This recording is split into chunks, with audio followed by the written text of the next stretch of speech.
There's already a Colorado bias.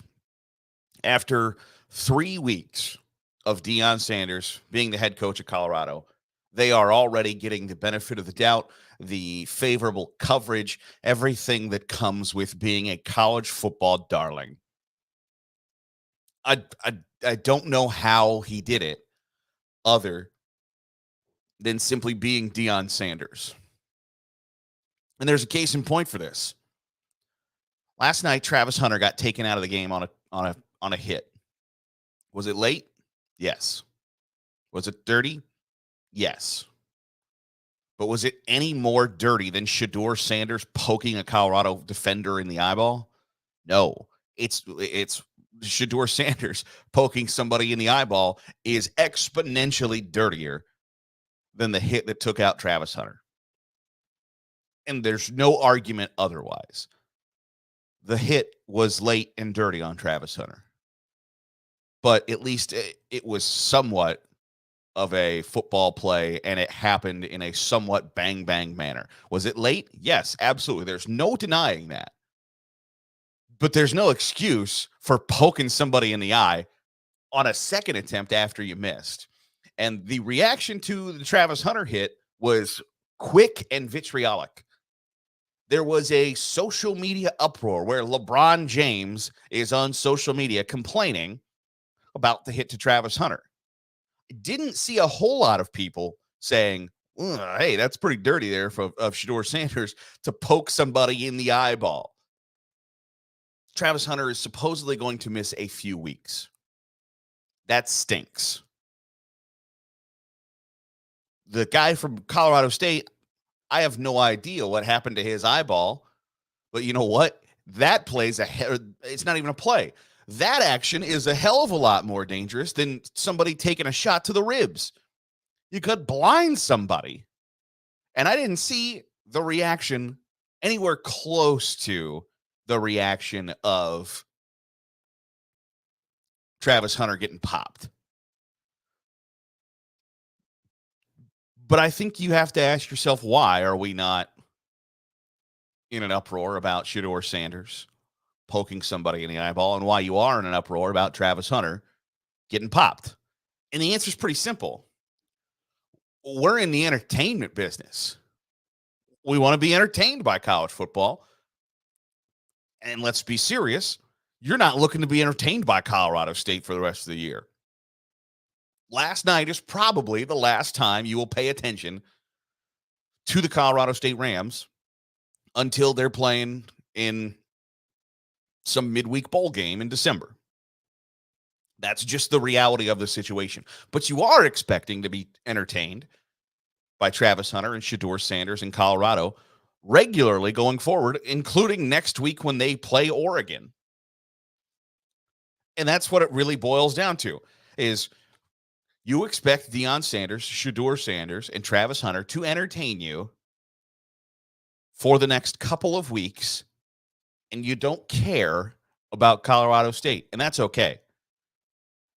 But we can't be in an uproar that Travis Hunter took a shot to the ribs, and then Colorado's quarterback is poking dudes in the eyeballs and thinking, what's the big deal? It's a big deal. I think other than Deion Sanders being Deion Sanders, I don't know how he got everybody to gulp the Coach Prime Kool-Aid, but it's happening.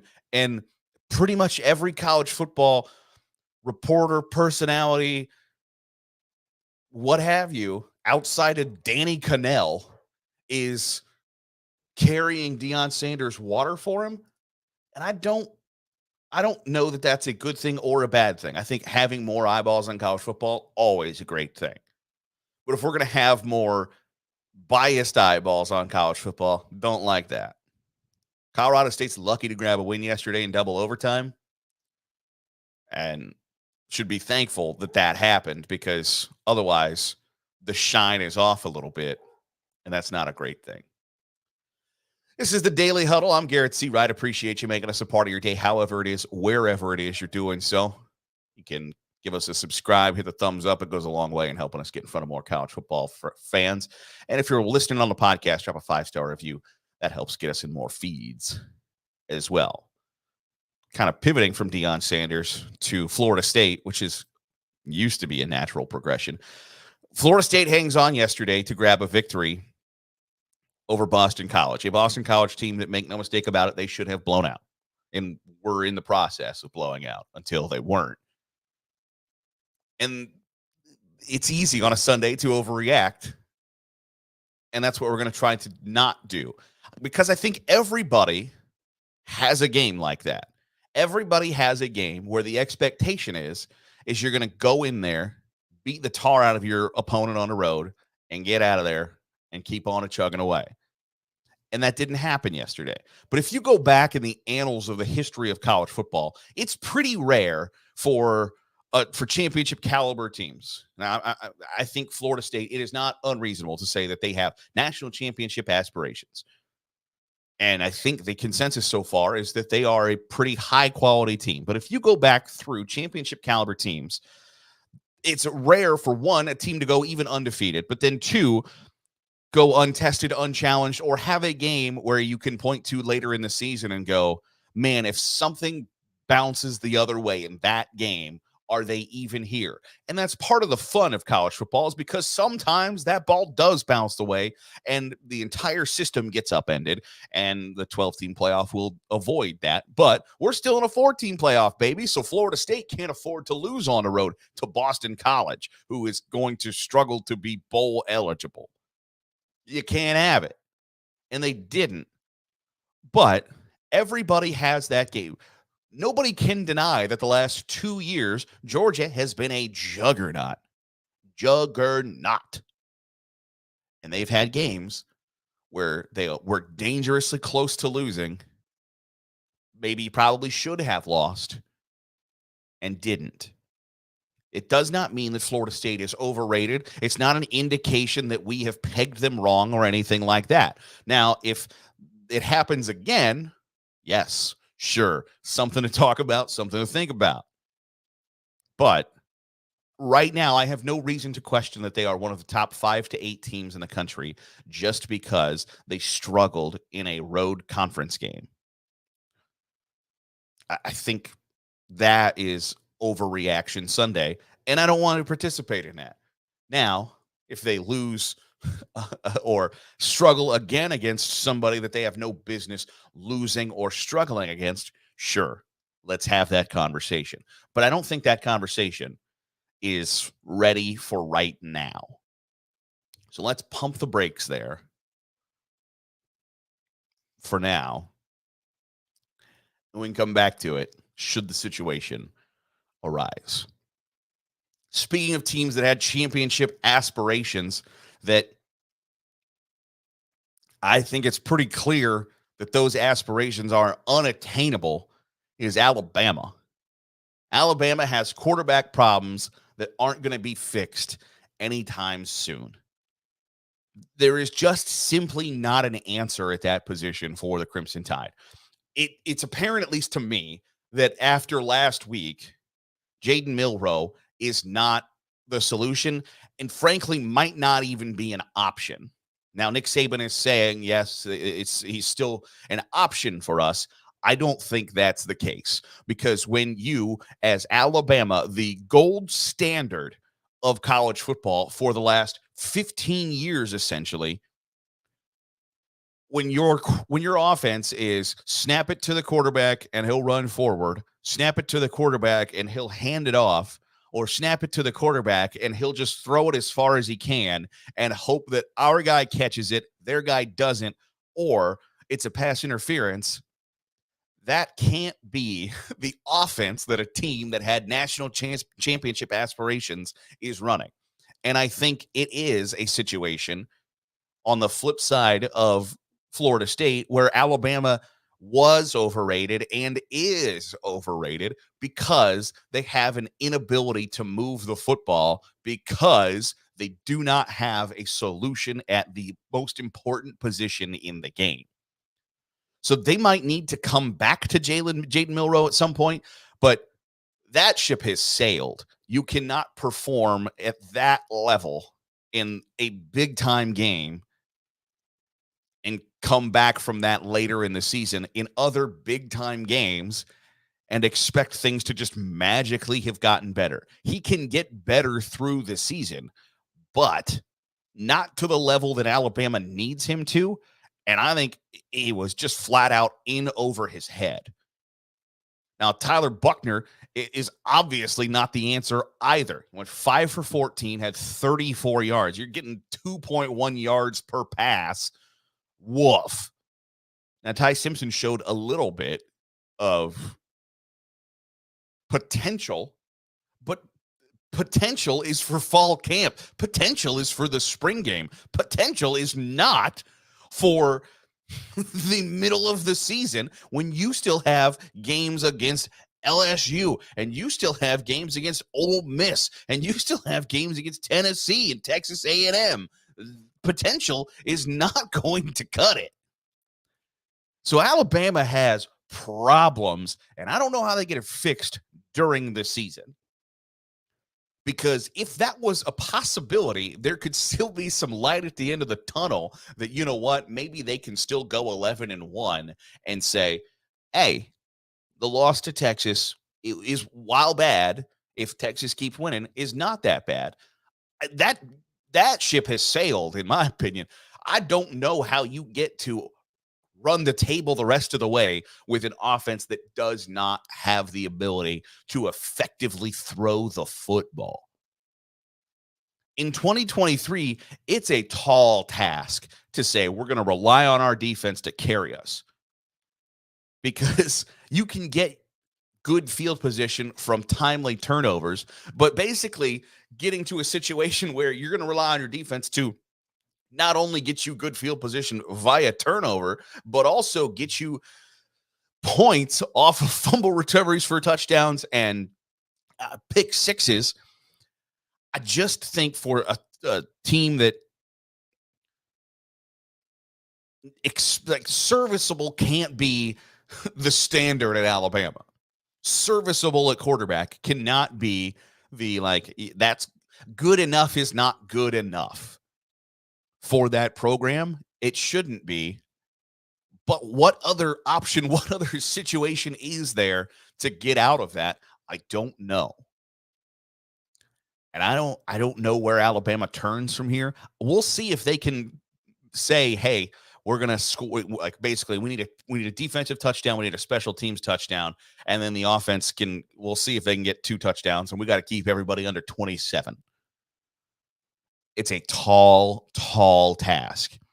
I didn't expect Alabama to be one of the schools that, coming into the new season with the new clock rules, to be a ball control, let's limit our opponent's offensive chances team. But here we are, and that might be the best path moving forward, is instead of the kind of wide open offenses that they've gotten used to in the last half dozen years or so with Lane Kiffin and Brian Daboll and their change in offensive philosophy, essentially, Bill O'Brien, to a more, when Nick Saban got there, of like, we're going to turn around and hand the football off and we're going to throw the ball on third down if we have to, type of offense. We'll see if they can get it done. I think it was last week maybe, we talked about that, the SEC has not had a great out-of-conference record there in big games. And these aren't even big games. The Big 12, woof. Cincinnati lost to Miami last night for the first time since 2005 in Miami. Isn't great. Oklahoma State got mollywopped by South Alabama. Now, Kane Womack doing a great job at South Alabama, but 33-7. And Iowa State lost on the road at Ohio.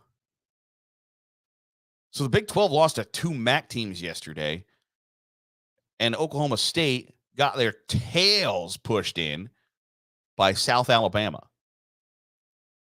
But going back to the Iowa State-Ohio game, you'll probably see, if you haven't seen the viral video, that it certainly appeared as if Iowa State made a fourth-quarter field goal to put their first points on the board against a MAC school that looked like it probably went inside the uprights. It was called no good. That would, if that had been counted, it would have made the score after 4 quarters 10-10. against a MAC school. So let me preface my statement with this. Iowa State is an incredibly difficult place to win. There is virtually no recruiting base inside the state, and you play second fiddle to a is Iowa a B minus brand, a B, maybe just a B brand in college football. So there's no recruiting base in the state whatsoever. You're not getting 5 stars out of Iowa. You got to go elsewhere.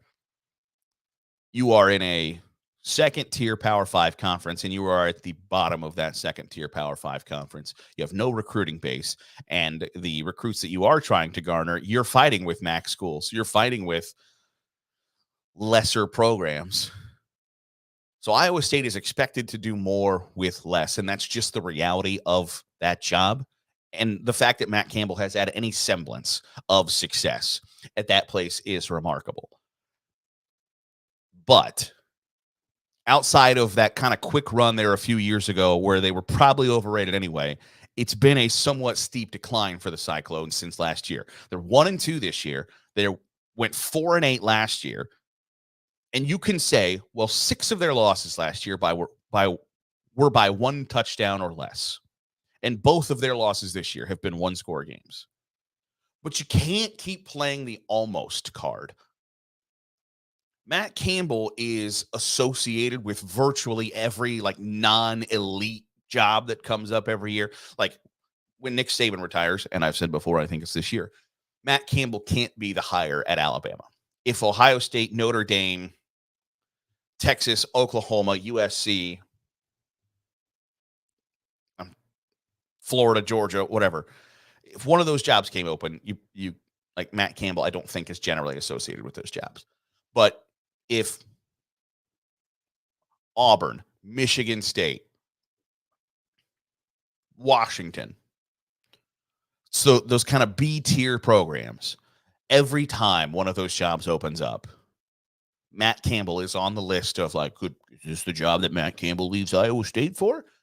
And, he's got a reputation as a program builder and all of those things. Speaking of viral videos I don't know if you've seen the video where Matt Campbell had to be held back from charging at a fan who basically told him, you got to get this fixed. You're on the hot seat. And he started to walk back towards the guy. Not only he's going to punch his lights out or anything, but I think he was going to say, listen, MFer. And I'm sure Matt Campbell doesn't think he's on the hot seat. And he might not deserve to be on the hot seat. But 4-8 last year and 1-2 this year has taken the shine off of you as a viable candidate, I think, at a lot of places, because Michigan State has a problem right now with Mel Tucker. Is Mel Tucker likely to be the head coach at Michigan State next year? I would say probably not. He is probably not likely to be the head coach of the Spartans in 2024. Is Matt Campbell going to be listed when or / if Mel Tucker is fired? There will be very quick, here's who should be on the short list of replacements for Mel Tucker. And Matt Campbell will be on that list on a lot of outlets. Michigan State would have to answer a lot of questions. They hired a coach and went 4-8 last year and is off to a slow start this year. Put the reputation of Matt Campbell aside. There are legitimate questions about whether or not he's lived up to the wonderkind reputation that he has amassed. Now, there's a bigger question about the conference as a whole there, but I think the shine has come off of Matt Campbell a little bit. That 2 years ago, if you wanted to hire Matt Campbell as your head coach, if you were a B-tier college football program, you're winning the press conference and you're building a lot of excitement. Now, I think there would be somewhat legitimate questions about how did we land? How did we settle on that guy? And that's been a pretty rapid decline there. And I hope they get it turned around, because by every indication, Matt Campbell is a great person. And I think college football needs more great people leading programs. But at the end of the day, it's about the wins and loss columns. And if you can't tally more wins and losses, nobody cares what kind of person you are. And does that stink? A little bit. But that's the reality. It's the Daily Huddle on Sunday, so you know what that means. It's time for the Stiff Arm Trophy update. Got some changes in the Stiff Arm Trophy update on Sunday. I would put Michael Penix Jr. at the top of my Heisman ballot. Had another monster day. You can argue all you'd like about the competition level. Doesn't matter. Michael Penix Jr., if he can stay healthy, has a legitimate shot to win the Heisman Trophy. Michael Penix Jr. threw for 4 more touchdowns. Michael Penix Jr. is killing it. And I've said before, and I've said it pretty much every week, if Washington can stay in the Pac-12 race, he's got a great shot to at least be in New York. 27 of 35, 473, and 4 touchdowns yesterday for Michael Penix Jr. on the season so far. He has 1,300 passing yards, 12 touchdowns, and 1 interception. So I'm moving him to the top of my list for this week. Sam Hartman, similar situation at Notre Dame. I think Notre Dame at this point is a legitimate college football playoff contender. And they have a big opportunity against Ohio State next Saturday that I'm sure we'll talk about this week. But Sam Hartman threw for 3 touchdowns, rushed for another one, and a win over Central Michigan. As long as the Fighting Irish stay undefeated or only have 1 loss, Sam Hartman is going to be a reason for that. And I think is going to stay in that conversation. And finally, I have Shedeur Sanders. Travis Hunter, if he's going to miss a couple weeks, there went your Heisman chances. Sorry, but that's what Deion Sanders says, is that he's not going to be there for a couple weeks. That's it. But Shedeur Sanders is one of the leading passers in the nation and is the reason that they came back and got a victory last night. And if he can keep that pace up, and I don't know if it's sustainable, I think Michael Penix Jr.'s pace is sustainable. I think he could throw for 50 touchdowns this year. I don't know that Shedeur Sanders is. And each time I have questioned Colorado, they've answered the call. Oregon is a slightly different animal next week, and we'll get some answers about who and what Colorado is. But that's my Heisman Trophy update. My top of my list will be Michael Penix Jr. Notre Dame's Sam Hartman will be second, and then Shedeur Sanders will be third on my Heisman Trophy ballot. And again, I don't have a Heisman Trophy ballot, but I sure would like to. That'll do it for today's edition of the Daily Huddle. Appreciate you making us a part of your day, however it is, wherever it is you're doing so. Got a big week of college football coming up. Real big games on Saturday. You got Oregon, Colorado, Notre Dame, Ohio State. It's going to start ratcheting up here, and that's just going to make it all that much more fun. Hit the subscribe button. Give the video a thumbs up. Goes a long way in helping us out. Sort of 5-star reviews on the podcast. I'm Garrett Seawright. This is the Daily Huddle on Saturday Glory. We'll catch you next time.